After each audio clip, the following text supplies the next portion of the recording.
Hello class, I hope आप सब घर पे एंजॉय कर रहे होंगे। इसके साथ साथ पढ़ाई भी आपकी रुक नहीं रही है, क्योंकि हम सब यहाँ पे हैं आप सभी के लिए सर्विस देने के लिए, क्योंकि पढ़ाई लाइफ में सबसे इम्पोर्टेंट मोस्ट इम्पोर्टेंट चीज़ है। तो इस लॉकडाउन में भी NS निरंकारी पब्लिक स्कूल की टीम पूरी शिद्दत से लगी हुई है कि एक एक कंटेंट आपको घर बैठे घर तक पहुँचा सके। तो देखिए, पिछले क्लास में हमने ऑपरेशंस और होल नंबर में एडिशन और सब्ट्रैक्शन के प्रॉपर्टीज को डिस्कस किया था, और इसी चैप्टर में हम अब अगली अपने टॉपिक की तरफ बढ़ रहे हैं, प्रॉपर्टीज ऑफ मल्टीप्लिकेशन, और इसके बाद हम डिस्कस करेंगे प्रॉपर्टीज ऑफ डिवीजन। तो वही प्रॉपर्टीज जितने आपने एडिशन में पढ़ी थी ना, सेम प्रॉपर्टीज आपको यहाँ पढ़नी है। एक डिफरेंस आएगा, डिस्ट्रीब्यूटिव प्रॉपर्टी, जो मैंने अभी आपको नहीं बताया। तो चलिए प्रॉपर्टीज ऑफ मल्टीप्लिकेशन शुरू करते हैं। जो प्रॉपर्टीज मैंने आपको बताई थी एडिशन के लिए, सब्ट्रैक्शन के लिए, याद है ना आपको? याद नहीं है तो जाओ फिर से उस वीडियो पे, पिछले वीडियो पे, और उसको देखो, और फिर से इस वीडियो को देखना। इतना इजीली आपको समझ में आएगा ना। फिर भी मैं आपको यहाँ बताऊंगा, लेकिन अगर आपको पिछली वीडियो पे सारी चीजें क्लियर है, ये आपको समझने में चुटकियों में समझ में आएगा। देखो, पहली प्रॉपर्टी हमारी है क्लाउजर प्रॉपर्टी, वही सेम चीज जो मैंने पिछले क्लास में डिस्कस की थी। क्लाउजर प्रॉपर्टी क्या कहती है? ये आपके चैप्टर का नाम क्या है? Operations on whole number. देखो, होल नंबर मतलब अगर दो होल नंबर को हम मल्टीप्लाई करें, अगर दो होल नंबर को मैं मल्टीप्लाई करता हूं, सपोज एक नंबर है a और दूसरा है b, तो क्या मिलेगा? a को b से मल्टीप्लाई करो, मान लो मुझे मिला c। यानी a और b का जो मल्टीप्लिकेशन है, कोई भी दो होल नंबर अगर हम मल्टीप्लाई करते हैं, उसका जो रिजल्ट होना चाहिए वो आपका एक होल नंबर ही होना चाहिए। मतलब मैं अगर किसी नंबर को मल्टीप्लाई करूं तो फ्रैक्शन में नहीं आना चाहिए, कोई डेसिमल नंबर नहीं आना चाहिए, वो हमारा क्या आना चाहिए? होल नंबर आना चाहिए। समझ गए? बहुत इजी है, और कुछ नहीं है इसमें, यही है क्लोजर प्रॉपर्टी, और कोई प्रॉपर्टी और कुछ इसमें ज्यादा कोई बात नहीं है। सेकंड है मेरा प्रॉपर्टी नंबर 2, कॉम्यूटेटिव। याद होगा? याद करो, एक बार याद करने की कोशिश करो। कॉम्यूटेटिव प्रॉपर्टी ये क्या होती है? याद नहीं है? देखो आपके बुक में लिखी हुई है। इफ मैंने आपको बताया था उस एडिशन के लिए क्या बताया था, याद है? a plus b is equals to b plus a। Multiplication के लिए वही होता है, a into b is equals to b into a। Multiplication के लिए क्या ये फॉलो करेगा? एग्जांपल देख लो, a को मान लो 2, b को मान लो 3, तो 2 into 3 करो is equals to 3 into 2 करो, 2 3 या 6 and 3 2 या 6। इक्वल आया? बिल्कुल इक्वल आएगा। तो ये प्रॉपर्टी भी कॉम्यूटेटिव प्रॉपर्टी फॉलो करता है मल्टीप्लिकेशन को, और ये हो गया आपका एडिशन के लिए पढ़ा था। सब्ट्रैक्शन को फॉलो नहीं करता है, एडिशन को फॉलो करता है और मल्टीप्लिकेशन को फॉलो करता है। चलो अगली प्रॉपर्टी डिस्कस करते हैं, प्रॉपर्टी नंबर 3। क्या थी प्रॉपर्टी? आपका एसोसिएटिव लॉ ऑफ मल्टीप्लिकेशन। आपको याद होगा एसोसिएटिव लॉ ऑफ एडिशन मैंने बताया था। एसोसिएटिव लॉ, एसोसिएटिव लॉ याद तो होगा नहीं, पढ़ाई तो नहीं है घर पे, तो कहां से याद होगा? फिर भी याद से देखो, पढ़ो घर पे तो यहाँ आपको समझ में आएगा। देखो इधर a into b ब्रैकेट में into c is equals to a into b into c। आजकल मोबाइल मिल रही है तो वीडियो गेम्स खेलना थोड़ा कम कर दो, और पढ़ाई के जो लेक्चर्स आ रहे हैं उसको थोड़ा ध्यान से पढ़ो, ठीक है? तो ये एडिशन के लिए मैंने आपको बताया था a plus b ब्रैकेट में plus c is equals to a into b plus b into c। Addition के लिए प्लस हो जाएगा सब जगह, और मल्टीप्लिकेशन के लिए यहाँ पे मल्टीप्लाई हो जाएगा। तो ये प्रॉपर्टी फॉलो करती है या नहीं, चलो चेक कर लेते हैं। a को मान लेते हैं 1, b को मान लेते हैं 2, और c को मान लेते हैं 3। छोटा छोटा एग्जांपल मैं ले रहा हूं ताकि आपको अच्छे समझ में आ जाए, ठीक है? देखो, a की जगह पर लिखो 1, b की जगह पर लिखो 2 into 3 is equals to, हाँ ठीक है, 1 into 2 into 3। तो चेक करो क्या ये इक्वल आएगा? 1 में 2 से मल्टीप्लाई करो, 2 into 3 is equals to 1 into 2 3 या 6, 2 3 या 6 is equals to 6। इक्वल आया? आया ना? ये भी प्रॉपर्टी हमारी बिल्कुल फॉलो करती है। चलो अगली प्रॉपर्टी की तरफ बढ़ते हैं। तो इन सबको मैं इरेज कर देता हूं।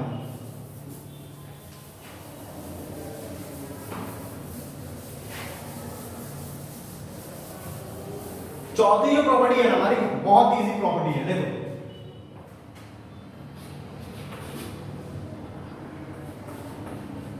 प्रॉपर्टी ऑफ जीरो,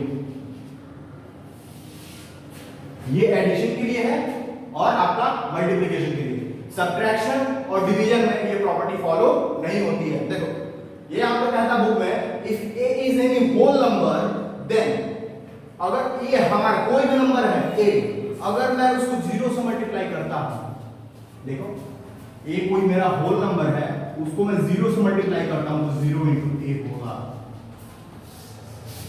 ये हमारी कहती है प्रॉपर्टी ऑफ जीरो। तो ज्यादा तो झोल नहीं है इसमें, ज्यादा कोई झमेला नहीं है। a into 0 is equal to 0 into a। कोई एग्जांपल ले लो, a equal to 4, 4 into 0 करोगे या 0 into 4 करो, कोई फर्क पड़ेगा? इधर भी 0 होगा, इधर भी 0 होगा। ठीक है, इतना सिंपल है। पूछा अगली प्रॉपर्टी, चलो इसको भी इरेज कर देता हूं। वीडियो पॉज करके इसको नोट करना और समझने की कोशिश करना। अगली प्रॉपर्टी है जो हमारी प्रॉपर्टी नंबर 5, वो है multiplication property of 1। Multiplication property of 1। अब इसका क्या झमेला है, ये देख लो, ये भी वही है, a into 1 is equal to 1 into a। क्या एग्जांपल दूं मैं इसका? इतना इजी क्वेश्चन का मैं एग्जांपल ले लो, कुछ एग्जांपल ले लो। देखो a को मान लो 4 into 1 is equal to 1 into 4 करो, जस्ट रिवर्स कर देना है, तो क्या दोनों तरफ सेम रिजल्ट आएगा? 4 into 1 करो या 1 into 4 करो, रिजल्ट हमेशा सेम होगा। ये प्रॉपर्टी हमारी फॉलो हो गई। नेक्स्ट प्रॉपर्टी मैं आपको बताऊंगा, हमारी है डिस्ट्रीब्यूटिव प्रॉपर्टी। डिस्ट्रीब्यूटिव प्रॉपर्टी ये आपके एडिशन के लिए और सब्ट्रैक्शन के लिए, दोनों के लिए होती है। तो मैं दोनों बारी बारी से डिस्कस करूंगा। मल्टीप्लिकेशन की प्रॉपर्टी है, बट एडिशन और सब्ट्रैक्शन दोनों के लिए होती है। देखो ध्यान से, पहली फॉर एडिशन, फॉर एडिशन देखो ध्यान से, a into b plus c क्या होगा? a into b plus a into c, ये होती है एडिशन के लिए प्रॉपर्टी। चलो एग्जांपल लो, मान लो a equals to 1, b equals to 2 and c equals to 3। तो इसको पुट करो इसमें, 1 into ब्रैकेट में b plus c यानी 2 plus 3। इसको इस तरफ तोड़ो, 1 into 2 plus a into c, a का वैल्यू है 1 into 3। अब इसको सॉल्व करो, 2 और 3 5, 5 में 1 से मल्टीप्लाई करोगे 5 होगा। यहां देखो 2 1 जा 2 प्लस 3 1 जा 3, 2 और 3 5, 5 इक्वल्स टू 5। प्रॉपर्टी फॉलो हो गई, दोनों तरफ इक्वल आया। शायद नीचे नहीं दिख रहा होगा तो मैं थोड़ा इसको और ऊपर लिखूंगा। इसको जब मैं सॉल्व करूंगा ना, 1 into 2 plus 3 is equal to 1 into 2 plus 1 into 3, ये आपका हो जाएगा 5 equals 5। इक्वल आया ना? तो ये प्रॉपर्टी हमारे फॉलो करती है डिस्ट्रीब्यूटिव प्रॉपर्टी फॉर एडिशन। तो अगली प्रॉपर्टी डिस्कस करते हैं, फॉर सब्ट्रैक्शन। वो भी सेम है, कुछ ज्यादा डिफरेंस नहीं है। देखो सेकंड फॉर सब्ट्रैक्शन,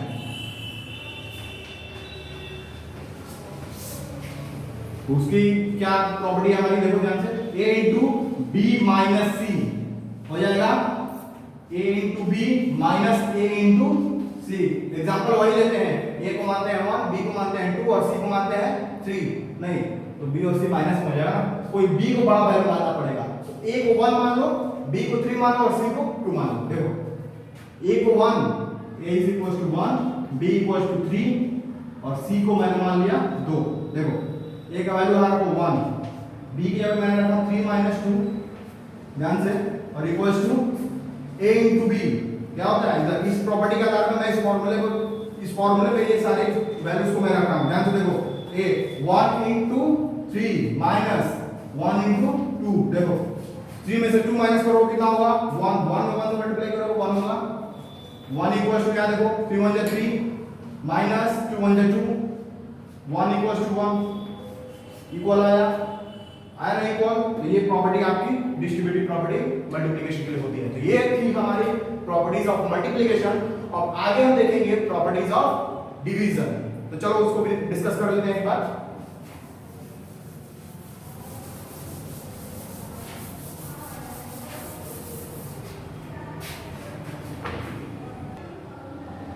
तो अभी मैं आपको बताऊंगा प्रॉपर्टीज ऑफ डिवीजन के बारे में। तो प्रॉपर्टीज ऑफ डिवीजन में बाद में प्रॉपर्टीज को डिस्कस करते हैं। ये भी एक प्रॉपर्टी है डिवीजन एल्गोरिथम, ये आपने क्लास 6 में ही पढ़ा होगा। ये फॉर्मूला बहुत इंपॉर्टेंट है और आपको ये फॉर्मूला जो है ना अच्छे से रिमेंबर होना बहुत जरूरी है।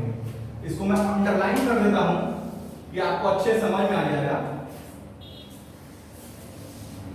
देखिए, dividend is equal to divisor into quotient plus remainder. ये अब ये डिवाइडेंड क्या होता है, डिवीजर क्या होता है, डिवाइजर, कोशिएंट क्या होता है, रिमाइंडर क्या होता है। अब इसको मैं यहाँ पे आपको एक बहुत ही सिंपल मेथड से एक मैंने एग्जांपल लिया है और आपको समझाने की कोशिश करता हूँ। ये देखो, और मैंने डिवाइडेंड को a मान लिया है, डिवाइजर को b मान लिया है, कोशिएंट को q मान लिया है और रिमाइंडर को r मान लिया है। ठीक है, अब देखो यहाँ पे मैंने 6 को 34 से डिवाइड किया, 5 आया, 4 मेरा बच गया। अब किसमें डिवीजर कौन है, डिवाइडर कौन है, कोशिएंट और रिमाइंडर कौन है। ये देखो, ये है मेरा 6, जिससे भाग देते हैं ना, जिसे डिवाइड हम करते हैं उसको बोलते हैं डिवाइजर। क्या बोलते हैं, डिवाइजर, ध्यान देना। और जो मेरा भाग देने वाला होता है ना, जो हमारा नंबर होता है जिससे हम जिसके लिए डिवीजन करते हैं, ये 34, उसको मैं क्या बोलूंगा, डिवाइडेंड। याद रखना हमेशा, क्या बोलेंगे, डिवाइडेंड। और यहाँ पे देखो जो बच गया नीचे हमारा, यहाँ पे 0 आए या कुछ भी आए, वो हमारा क्या होगा, रिमाइंडर। और जिस जो हमारा प्रोडक्ट आता है, मतलब जो हमारा आंसर होता है 5, ये इसको हम क्या बोलते हैं, कोशिएंट। हिंदी में भागफल बोलते हैं, शेष बोलते हैं, भाजक बोलते हैं, भाज्य बोलते हैं। ठीक है, वो सब आपको हिंदी में जानने की जरूरत नहीं है। और मैंने आपको एक एग्जांपल देकर और एक कॉन्सेप्ट समझाने की कोशिश की है। और क्वेश्चंस आते हैं, जैसे एक क्वेश्चन है कि divide the number 34 by 6 and check by division algorithm. और कैसे चेक करते हैं, चलो देखते हैं। बहुत इजी है, लेकिन ये फॉर्मूला दिमाग में बैठा लो, तुम्हें याद होना चाहिए। डिवाइडेड equal to divisor into quotient plus remainder. ये याद नहीं होता है तो ये याद रखो, a is equal to bq plus r। a क्या है, मेरा डिवाइडेड है, b है डिवीजर, q है कोशिएंट और r क्या है, रिमाइंडर है। तो चलो देखते हैं। क्वेश्चन लिखो पहले, मैं जो बोल रहा हूं उसको अपने एक कॉपी लेके बैठो, ले लिया, ठीक है। एक क्वेश्चन ले दे रहा हूं मैं, उसको नोट करो। देखो question, divide 636 by 6 and check by division algorithm and check by division algorithm। इसको चेक करो जल्दी, चलो। सबसे पहले तो क्या करना है, 636 को किससे डिवाइड करना है, 6 से। तो चलो डिवाइड करते हैं। 6 में 636 डिवाइड किया मैंने, 6 1 जा 6 कंप्लीट, 3 उतारा, 6 के टेबल में 3 नहीं है, देन 6 उतारने के लिए जब नेक्स्ट नंबर उतारते हैं 0 में 0 हमेशा दिया जाता है। 6 उतरा, 6 6 जा 36। ये क्या है, डिवाइडेंड। याद करो फिर से, ये क्या है, सॉरी ये डिवाइजर है, ये डिवाइजर, डिवाइडेंड, ये कोशिएंट हो गया। कोशिएंट हमारा कितना है यहाँ पे, 0। और ये क्या है, सॉरी फिर से मैं बताता हूं एक बार, ये मेरा डिवाइजर, डिवाइडेंड, ये कोशिएंट और ये हमारा रिमाइंडर। ठीक है, फिर से देखना, इसको बोलेंगे डिवाइजर, डिवाइडेंड, कोशिएंट, रिमाइंडर। अब इसको चेक कैसे करेंगे, मैंने क्वेश्चन लिखा है divide 636 by 6 and check by division algorithm. कैसे चेक करेंगे, अब देखो यहां मैं चेक करता हूं। ठीक है, फॉर्मूला मैंने लिखा है तुमको, a is equal to bq plus r। याद है, यही वाला फॉर्मूला है। मैंने यहाँ पे a को क्या होगा, a मतलब होता है डिवाइडेंड, a मतलब क्या होता है, डिवाइडेंड, ध्यान दे रहे हो। और b को क्या है, यहाँ पे डिवीजर है। ठीक है, और q हमारा क्या है, कोशिएंट है, और r क्या है, रिमाइंडर। तो मैंने शॉर्ट में इसको लिख दिया है, ज्यादा कुछ नहीं है यहाँ पे। तो चलो इसको इसमें पुट करो, जो भी जो चीजें हैं। a मतलब क्या, डिवाइडेंड, डिवाइडेंड कौन है इसमें, ये है डिवाइडेंड। 636, तो यहाँ लिखेंगे 636 इक्वल्स टू बी। बी क्या है हमारा? डिवाइजर है। डिवाइजर इसमें कौन है? 6। यहाँ होगा 6 इनटू क्यू मतलब क्वोशिएंट। क्वोशिएंट कितना है? 106 प्लस रिमाइंडर। रिमाइंडर है कुछ? रिमाइंडर तो 0 है, मैं यहाँ क्या लिखूंगा? 0। अब इसको सॉल्व करो, ये हो गया 636 इज इक्वल टू 6 में 106 मल्टीप्लाई करो कितना होगा? 636। 0 ऐड करो कुछ फर्क नहीं पड़ेगा, इक्वल आ गया। इक्वल आएगा तो ही सेटिस्फाई होगा, इक्वल नहीं है तो सेटिस्फाई नहीं होगा। यहाँ पे लिखा है hence division algorithm has been proved. यहाँ पे तुम भी लिख देना hence division algorithm has been proved. ये बहुत इंपॉर्टेंट क्वेश्चन मैंने तुम्हें बताया है। अक्सर एग्जाम में क्वेश्चन आता है लॉन्ग क्वेश्चन में 5 मार्क्स का कि divide 636 by 6 and check by division algorithm. तो ये क्वेश्चन ऐसे बनेगा। इसी टाइप का मैंने बहुत छोटा यहाँ पे डिवीजन लेके तुमको बताया है। तुम यहाँ लॉन्ग डिवीजन लेके उसको डिवाइड करके और फॉर्मूला पुट करके सेटिस्फाई कर सकते हो। चलो और डिस्कस करेंगे प्रॉपर्टीज को। ये भी एक प्रॉपर्टी थी division algorithm, one by one बहुत छोटी छोटी प्रॉपर्टीज है, उसको जल्दी से हम देख लेते हैं, ठीक है। और जो मैंने क्वेश्चन बताया इसको 4 से 5 बार अलग अलग क्वेश्चन से खुद से क्वेश्चन लिखना और उसको प्रैक्टिस करना। चलो अगली प्रॉपर्टीज की तरफ बढ़ते हैं हम। पहली प्रॉपर्टी अपने बुक में जो मैं आपको दिखा रहा हूं, प्रॉपर्टी नंबर 1 क्लाउजर प्रॉपर्टी। अभी इतने टाइम से मैं बार बार बोलता रहा हूं, एडिशन में बोला, सब्ट्रैक्शन में बोला, मल्टीप्लिकेशन में बोला और मैं अब इसकी बात कर रहा हूं डिवीजन में। देखो closure property number 1 closure property के लिए कि मतलब एडिशन के लिए था कि ए और बी मेरा कोई नंबर है, उसको ऐड करेंगे तो कोई होल नंबर ही आना चाहिए। ए और बी होल नंबर है तो उसको ऐड करने वाला नंबर भी होल नंबर होना चाहिए। लेकिन सब्ट्रैक्शन में एक चीज नहीं था, अगर हम दो चीज को माइनस करते हैं तो हमेशा ये जरूरी नहीं होता है कि नंबर हमेशा एक होल नंबर है, वो नेगेटिव नंबर आ सकते हैं, उसको इंटीजर बोलते हैं, ठीक है। मल्टीप्लिकेशन में था जब दो नंबर को मल्टीप्लाई करते हैं तो नंबर हमेशा होल नंबर ही आएगा। लेकिन क्या डिवीजन में ये चीज लागू होती है? देखो a डिवाइड b, a और b मेरा क्या है? होल नंबर है। क्या है? Whole number. तो क्या a और b को मैं डिवाइड करूंगा हमेशा होल नंबर आएगा? नहीं आएगा। देखो कैसे, a को मान लो 9 और b को मान लो 7, a डिवाइड b यानी 9/7, क्या ये नंबर कटेगा? देखो अगर कट भी जाता है तो यहां पे वो नहीं कटेगा, ठीक है, हमेशा कभी कटेगा कभी नहीं कटेगा, ऐसे केसेस आएंगे।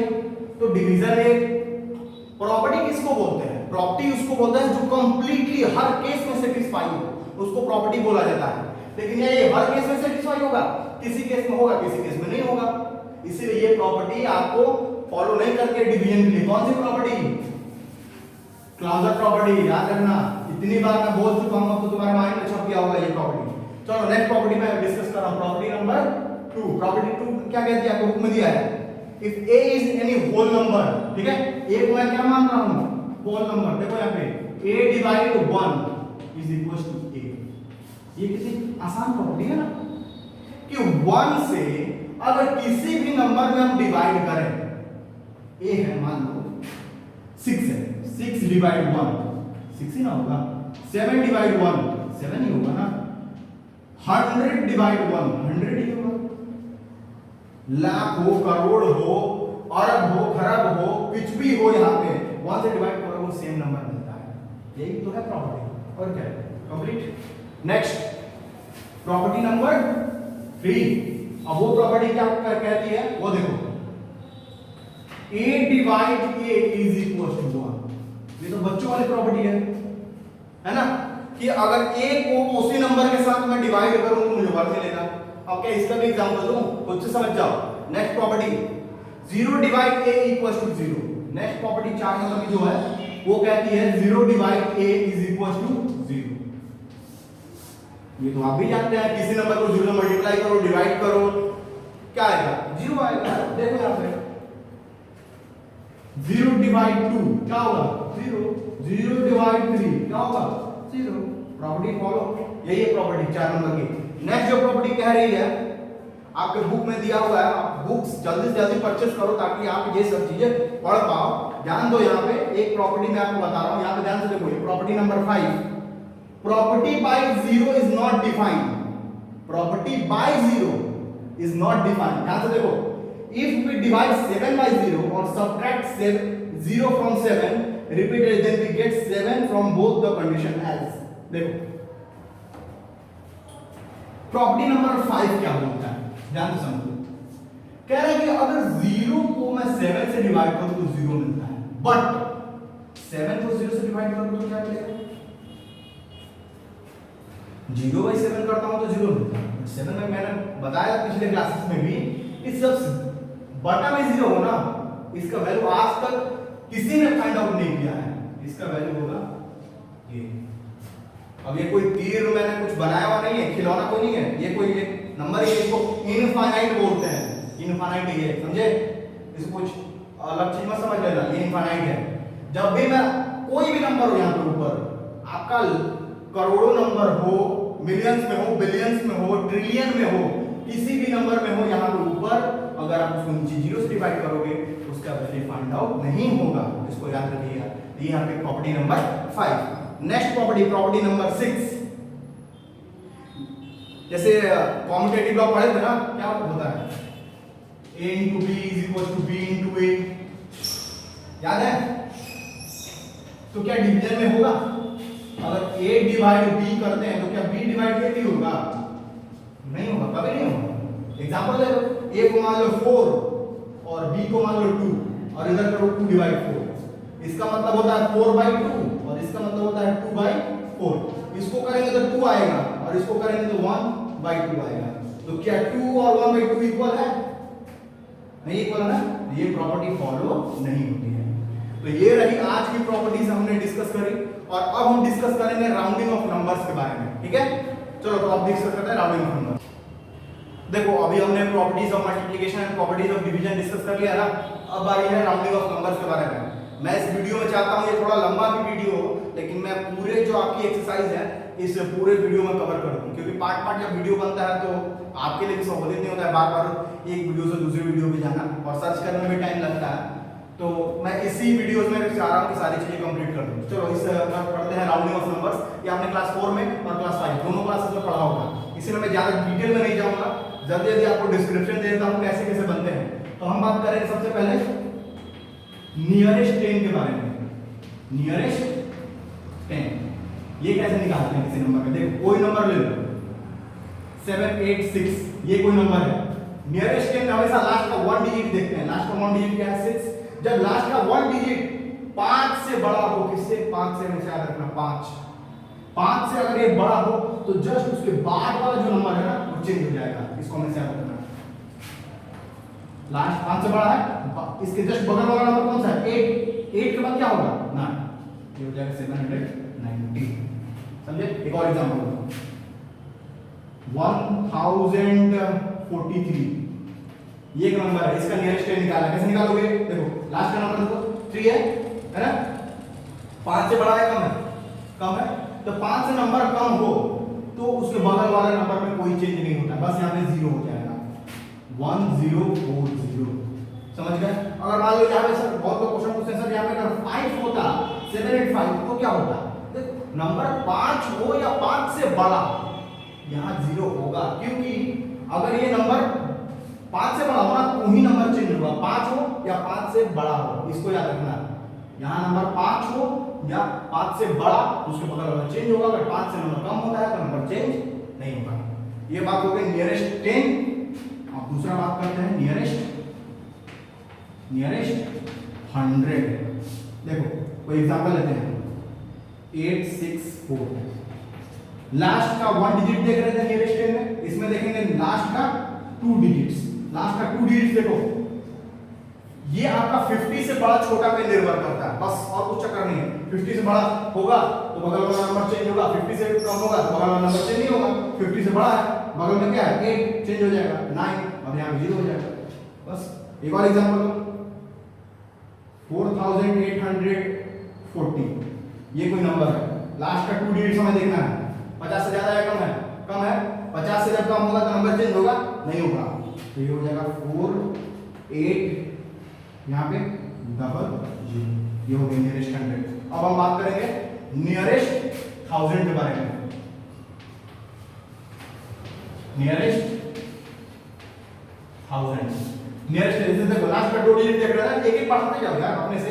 ऐसे नियरेस्ट 10,000 नियरेस्ट लाख खुद से कर लेना, ठीक है। मैं लास्ट बता रहा हूं नियरेस्ट 1000 के बारे में। ये देखो 4869 लास्ट का 2 डिजिट मैंने देखा ना 100 में, तो 1000 में लास्ट का 3 डिजिट देखो। बस यहाँ पे 50 देख रहा था, यहाँ 500 देखेंगे, एक बढ़ाते जाएंगे।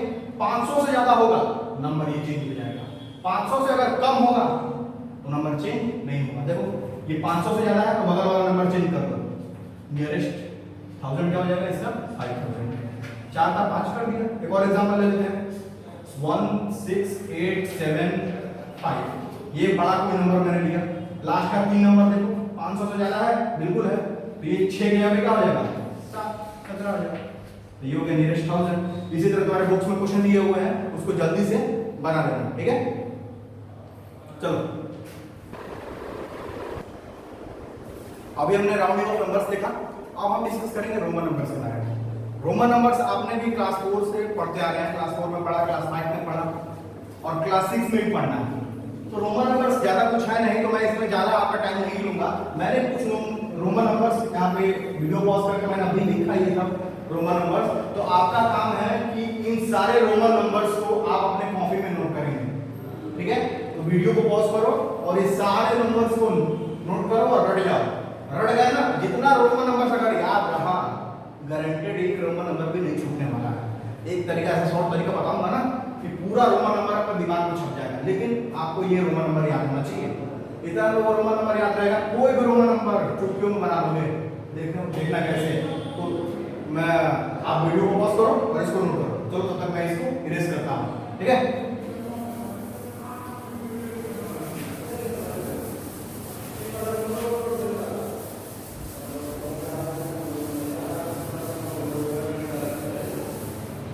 चलिए तो वीडियो को तो पॉज करके आपने नोट किया होगा। तो चलो मैं रोमन नंबर लिखना सिखाता हूं आपको। मैंने अभी आपको बताया ना कि रोमन नंबर ज्यादा कोई हार्ड नहीं है। तो देखो 6 था 469, मुझे इसका रोमन नंबर लिखना है, ठीक है। बहुत इजी है, सबसे पहले इसको ब्रेक करो नंबर से।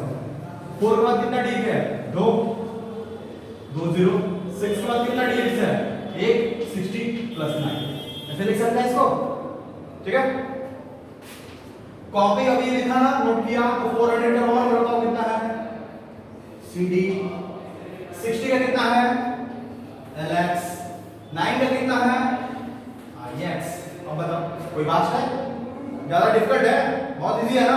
एक और एग्जांपल देता हूं आपको 999। इसको कैसे नोट करोगे, 9 के बाद कितना डिजिट है 2 900 प्लस 93 प्लस 9। ज्यादा डिफिकल्ट है नहीं ना। 900 को क्या लिखोगे CM। 90 का क्या होता है देखो, जाए कॉपी में चेक करो XC। और 9 का क्या होता है IX। तो ज्यादा डिफिकल्ट है नहीं। और बड़ा नंबर ले 2689, ये कोई नंबर लो, इसको ब्रेक करो। इसको 2 के बाद कितना डिजिट 3। 6 के बाद 2, 8 के बाद 1 80 प्लस 9। देखो 2000 को क्या लिखते हैं यहाँ रोमन नंबर मैंने लिखाया। 2000 को डबल M, 3000 को ट्रिपल M, 4000 को 4M, ठीक है। तो 2000 को लिखो डबल M। 600 को याद है DC, कॉपी चेक करो अपना। 80 को L ट्रिपल X और 9 को IX। तो ये होगा आपका 2689 का रोमन नंबर। तो आई होप आपको ये पूरा चीज समझ में आया। तो मैंने रोमन नंबर डिस्कस किया, राउंडिंग ऑफ नंबर डिस्कस किया, properties of multiplication, properties of division. Next chapter अगले वीडियो में हम नेक्स्ट चैप्टर के बारे में डिस्कस करेंगे, ठीक है। और आप देखो मैं इतना चीजें पढ़ा तो रहा हूं, लेकिन जब तक आप प्रैक्टिस नहीं करोगे ना, इन सब चीजों कोई मतलब नहीं है। हमारी जितनी मेहनत है ना यहाँ पे सब बेकार हो जाएगी। तो जल्दी से जल्दी अपने पेरेंट्स को बोलो कि आपके लिए बुक जो है आपका 6th क्लास का वो जल्दी से परचेस कर लें। ये देखो ये है आपकी बुक क्लास 6 की, इस तरह आपका क्लास 6 का बुक होगा। तो जल्दी से जल्दी इस बुक को परचेस करो, ठीक है। चलो अगले वीडियो में मिलेंगे, थैंक यू।